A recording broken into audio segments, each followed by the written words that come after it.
All praises be to Yahweh Bashem Shai, Yahweh Kakodash, Yahweh being who people call God, Yahweh Shai being who people call Jesus.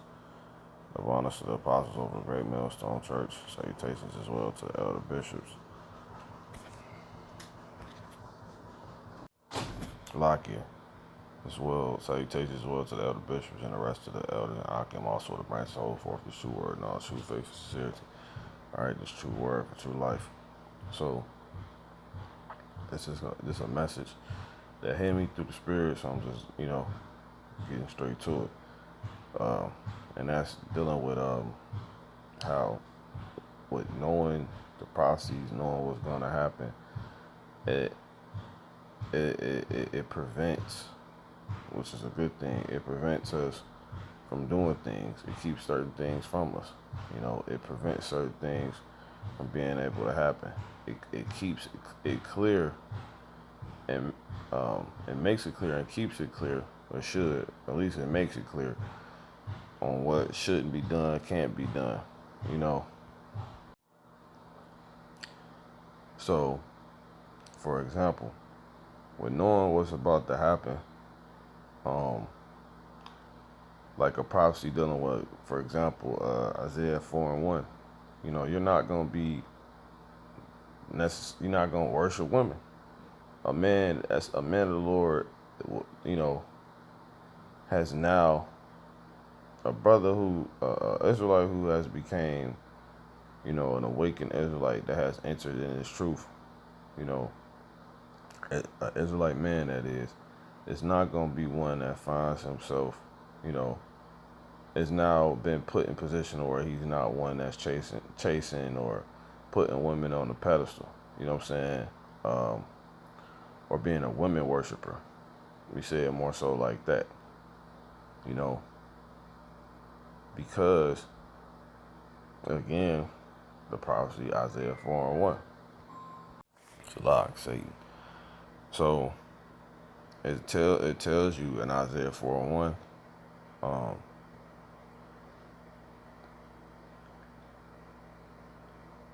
in that day, 7 women shall take hold of one man, saying, we will eat our own bread and wear our own apparel. Only let us be called by thy name to take away our reproach.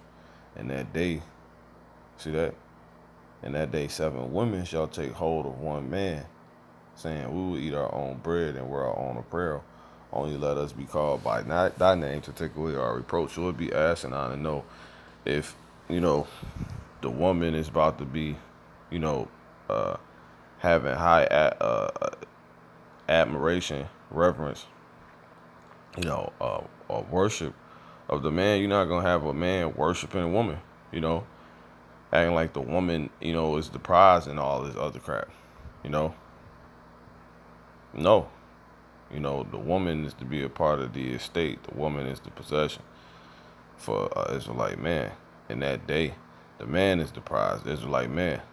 With the truth, because it say in that day shall the branch of Yahweh Bashem Shai be beautiful and glorious.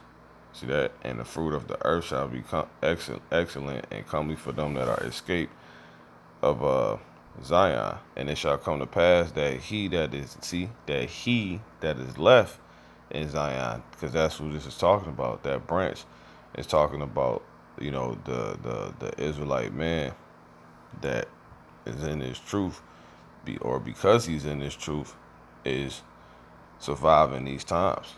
He has providence on him. He's shown he's to be the one that is highly favored. He's the prize. He's special because the one that's doing this, that's causing all these terrors and events that would be going on at the time, you know, which is to change a lot of people's mind and correct a lot of people. Scourge is sent for amendment. That entity is Yahweh, the Heavenly Father, Bashem Yahushua, in the name of His Son Yahushua. Who not only is doing this, but has this man, while he's doing this, protected from it at all. See, that's the one that he has respect to. All right, so it's a dignity that Israelite man that comes into this will have for himself upon knowing what's going to happen, knowing that this is going to happen, and this is only written for the Israelite man.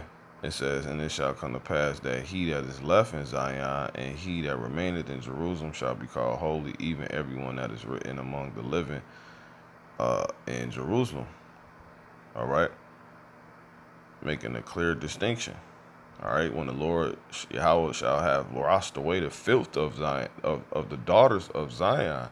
See, when the Lord shall have washed away the filth of the daughters of Zion, see that, and shall have purged the blood from of Jerusalem from the midst thereof by the spirit of judgment and by the spirit of burning. You see that?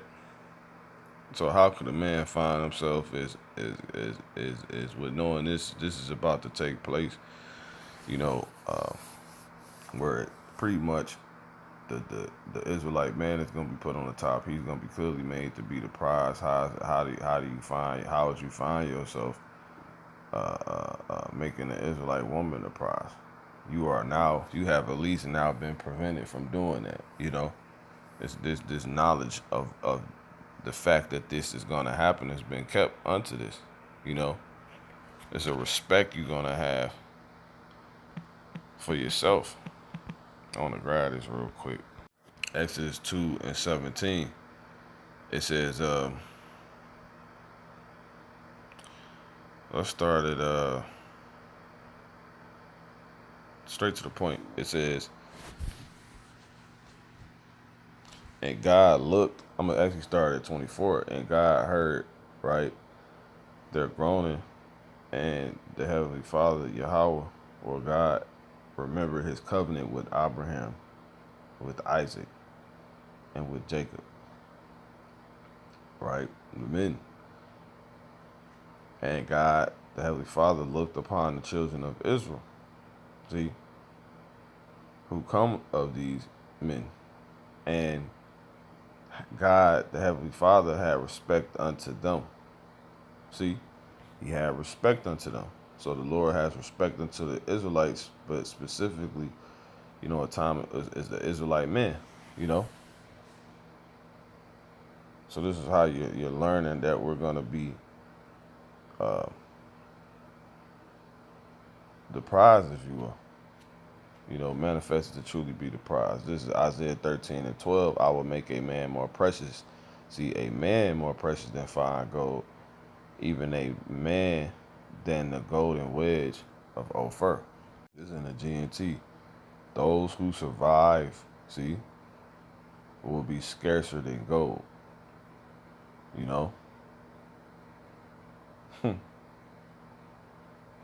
Amazing. All right, and that's why this was gonna make these men so special in that time. And that's written again in Isaiah 4:1 about the Israelite man, because he said, "In that day shall the branch of the Lord be glorious and beautiful." And that branch is talking about Israelite man specifically that's in this truth. You know what I'm saying? This is John 15, St. John 15:2. I'm gonna start at 1. I am the true vine, and my Father is the husbandman. It says, every branch in me, see, those that's in this word. Yahweh Shah represents the word. The me is Yahweh Shah. Yahweh Shah's title is the word. So being Yahweh Shah is to be a branch, and it's talking about the men,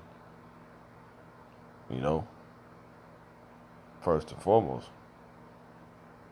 It says every branch in me that beareth not fruit he taketh away, and every branch that beareth fruit he purges it that it may bring forth more fruit, because the woman is in this by way of the man.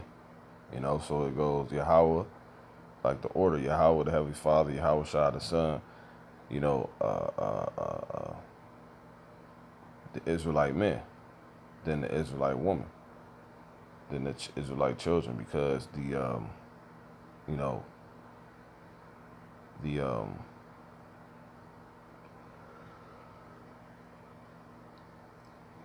Salakia, the the voice of the Lord, this word is to the sons of men. That's how the sisters get it. Even if you have a sister that believes and she got a husband and her husband don't believe, yeah, that unbelieving husband gets sanctified by her. But how does this woman here? By men. It's that simple. See? So it says, now ye are clean through the word which I have spoken unto you. See that? Abide in me and I in you. See that? So this word, if you abide in this word, right? You are in Yahushua. Abide in me and I in you, as the branch cannot bear fruit of itself. So you can't bring forth fruit. Won't be seen as one that's going to bring forth fruit. You won't be as a branch bringing forth fruit. Hence beautiful. Unless you're in this word. You see that? Except that abide in the vine and no more, which he is. See that? And no more can ye, and Yahushua is what? The word. See that? And no more can ye, except ye abide in me. So in the example, the analogy of a branch that brings forth off the vine. You know what I'm saying? So that's what he's talking about.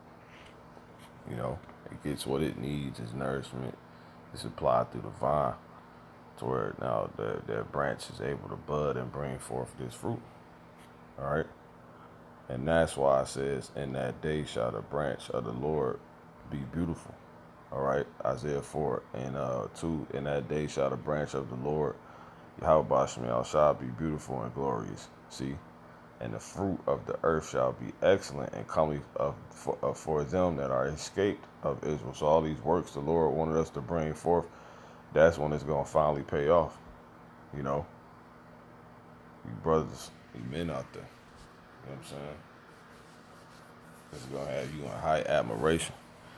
You know? So I had one more. I ain't really want to go into a breakdown or explanation of that. But, you know, that's what happened, obviously, in a way. But this Isaiah 17:7, at that day shall a man look to his maker, and his eyes shall have respect to the Holy One of Israel. See that?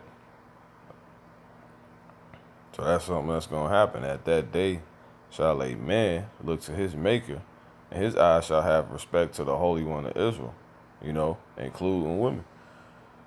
All right?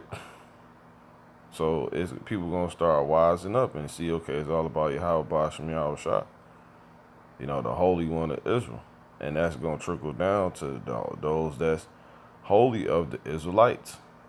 Because that's how you're going to be able to, if you don't have any clue about Yahweh Ba'ashem Yahweh, but you somehow, you realize them, you know, and you want in, you're going to look to those that's set apart in Israel. And that's going to be starting with men. Because if a woman look to another woman, in that time, she ain't going to do nothing but point to the men. You know?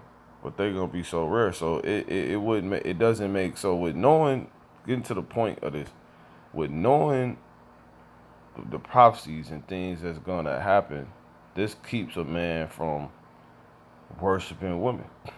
Because he knows it's not going, you know, it's going to be the, if you will, the other way around. You know, putting women on some pedestal, they, you know, it would be counterproductive and not conducive to do for an Israelite man. You know, it keeps you from losing that dignity. All right, just knowing this is gonna happen, knowing certain prophecies, man. You know, like if you know,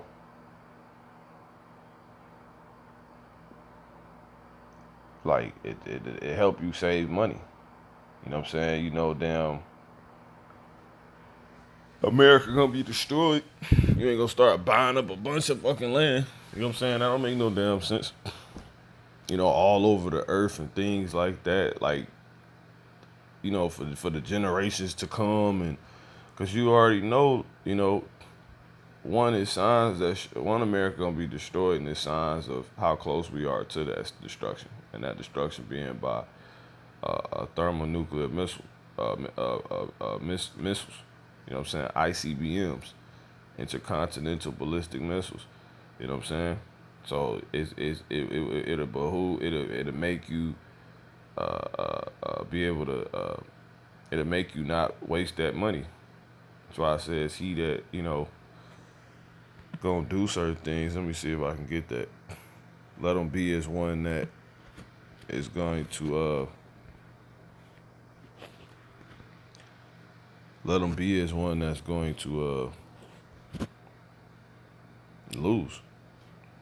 So I'm gonna go ahead and wrap this up after this. That's basically the point. That's second Ezra 16. And I'm gonna jump to the point. It says second Ezra 16 and 4, it says 41. He that selleth, let him be as he that fleeth away, and he that buyeth as one that will lose. You see that?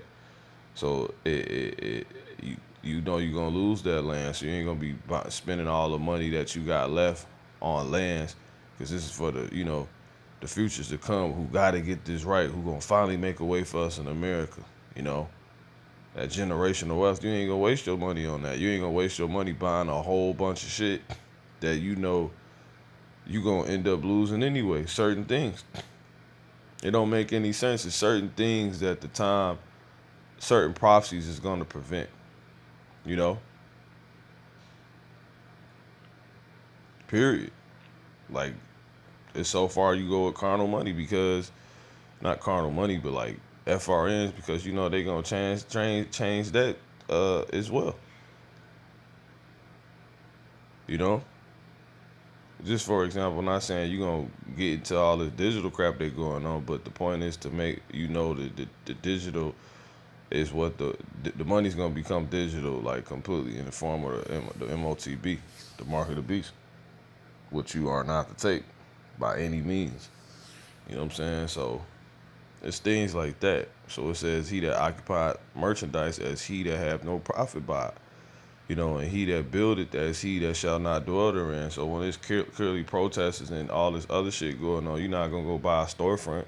That's gonna keep you from doing that, because it's gonna be insurrections in the city. The city's gonna be thrown down. All of this. So I'm actually in that here. This is second Ezra 15.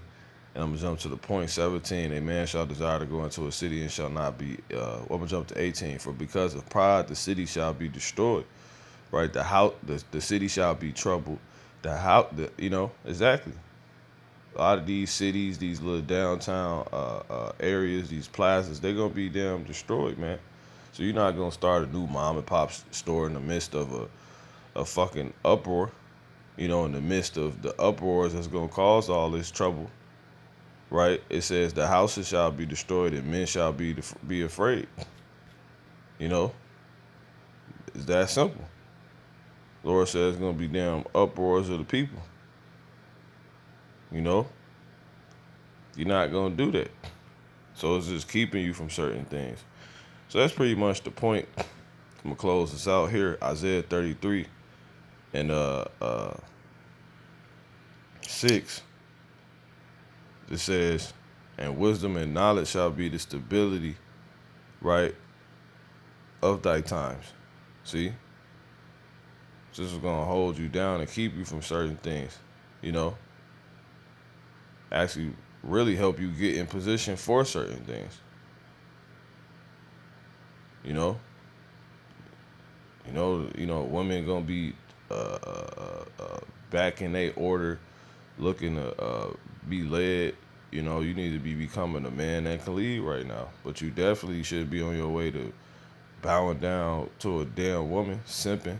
It keeps you from simping. It's no point.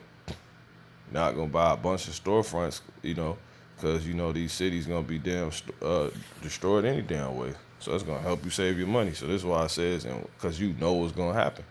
All these things are gonna happen. It's gonna be uproars and these cities gonna be destroyed. Women are on their way. So that's why I says, and wisdom and knowledge shall be the stability at time. So because knowledge dealing with knowing, so these things are gonna happen. So what does that do it prevent, help you get in position, which will be the wisdom part. That's what it should do. It should stop you from doing stuff once you know, and it should put you in position to start doing stuff once you know. But if you don't, if you just hear and don't do, you won't be able, you won't really truly be stable. So they both work hand in hand. It says, because wisdom deals with performing, you know? So it's basically, if you look at it, the commandments are, it's commandments automatically within certain prophecies, you know? If you think about it, it says, and strength of salvation. See that? The fear of Yahweh Shemi Shai is his treasure. This is Isaiah 33 in the GNT, and I'm going to close out here. This is in the GNT. It says, verse 6, it says, verse 5, how great is the Lord Yahweh Bashmi Shai. He rules over everything. He will fill Jerusalem with justice and integrity and give stability to the nation. He always protects his people and gives them wisdom and knowledge. See? Just to keep us from certain things, man, and put us in a position to, reap certain things. Their greatest treasure is their reverence for the fear of the Lord. So if you acknowledge these scriptures, this word, Yahweh Shem Shai, what he says is going to happen, you're going to be prevented from certain things. You're going to automatically be in line for, the handing out of certain things that you will want. You know what I'm saying? So I'm going to say, call on my Yahweh Shem Shai till next time.